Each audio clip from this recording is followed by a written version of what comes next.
Pay scale নিয়ে এই বিষয়ে আরো বিস্তারিত আলোচনার জন্য এই মুহূর্তে আমাদের সাথে যুক্ত হচ্ছেন ঢাকা বিশ্ববিদ্যালয়ের ফিনান্স বিভাগের চেয়ারম্যান অধ্যাপক doctor HM. Mosharraf Hossain. Doctor Mosharraf, আপনাকে স্বাগত জানাচ্ছি ৭১ বিজনেসের এই আয়োজনে। আমরা জানি যে পে স্কেলের যে প্রস্তাবনাটি সেটি আসলে সরকার ইতিমধ্যে জমা দেওয়া হয়েছে এবং ১৪৩% পর্যন্ত কিন্তু বেতন বৃদ্ধির পরিকল্পনা করা হয়েছে। বিষয়টিকে আসলে আপনি কিভাবে মূল্যায়ন করছেন এই মুহূর্তে এসে? আপনাকে অনেক ধন্যবাদ। আসলে পে স্কেলে বেতন বাড়ানোটা যৌক্তিক। তবে যেহেতু আমাদের প্রায় গত ১০-১১ বছর বেতন বাড়ানো হয়নি, তো আমাদের জীবনযাত্রার মান, তারপর আমাদের দ্রব্যমূল্য সবকিছু মিলে বাড়ানো উচিত। হ্যাঁ, তবে সেক্ষেত্রে মনে হয় বাড়ানোর রেটটা একটু বেশি হয়েছে। আরেকটু কম হইলে ভালো হইতো। আরেকটা বিষয় হচ্ছে যে যেহেতু আমাদের দেশে অনেক অনেক দিকের লোকজন আছেন। আমরা একটা সাইডে যদি যারা গভর্নমেন্ট চাকরিজীবী তাদেরটা আমরা প্রস্তাবনা করছি।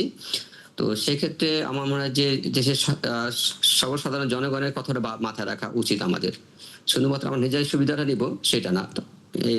হ্যাঁ, তবে পে স্কেলটা দরকার এই কারণেই যে ধরেন যে যেহেতু সরকারি আর বেসরকারির মাঝে অনেক পার্থক্য আছে, তো সেক্ষেত্রে আমাদের মানে মেধাবীদেরকে সরকারি খাতে আকৃষ্ট করার জন্য অন্তত একটা ভারসাম্যপূর্ণ যদি বেতন কাঠামো না দিতে পারি, তাহলে সেক্ষেত্রে দেখা যায় বেশিরভাগ লোকজনই আমাদের মেধাবীরা চলে যায়, বেসরকারি খাতে চলে যায় এবং বাইরেও চলে যায় এমন আছে। তো সেক্ষেত্রে দেশের উন্নয়নের জন্য যাতে দেশে কন্ট্রিবিউট করতে, সেই জন্য মেধাবী এবং দক্ষদেরকে সরকারি খাতে রাখার জন্য বেতন বাড়ানো প্রয়োজন। আপনি বলছিলেন যে আসলে বেতন বৃদ্ধি করার প্রয়োজন। সেক্ষেত্রে আসলে সরকার যেই ধরনের পদক্ষেপগুলো নিয়েছে, অর্থাৎ সেটি অর্থের যে উৎস সেটি আসলে কতটা চ্যালেঞ্জিং হবে এবং এটা মূল্যস্ফীতি এবং বৈষম্য বাড়িয়ে দিবে কিনা মনে করছেন আপনি? ছোট করে যদি বলেন।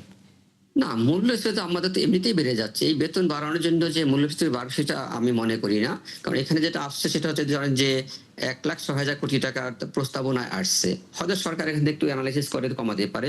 আর আমাদের বাজেটটা হচ্ছে প্রায় ৮,০০,০০০ কোটি টাকার বাজেট। আর আমাদের মূল্যস্ফীতি, এটা তো আপনারাও জানেন, আমরাও জানি যে এটা আমাদের হাতে থাকে না। এটা একটা গোষ্ঠী সবসময় আমাদেরকে জিম্মি করে, জিনিসপত্রের দাম বাড়িয়ে নেয়, সিন্ডিকেট করে।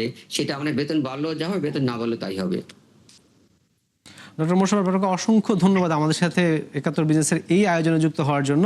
নিশ্চয়ই আমরা পরবর্তীতে আবার আপনাকে কোনো বিষয় নিয়ে আমরা যুক্ত করব। দর্শক, আমাদের সাথে যুক্ত হয়েছিলেন পে স্কেল নিয়ে কথা বলার জন্য ডক্টর মোশাররফ হোসেন। তিনি ঢাকা বিশ্ববিদ্যালয়ের ফিনান্স বিভাগের চেয়ারম্যান হিসেবে দায়িত্ব পালন করছেন।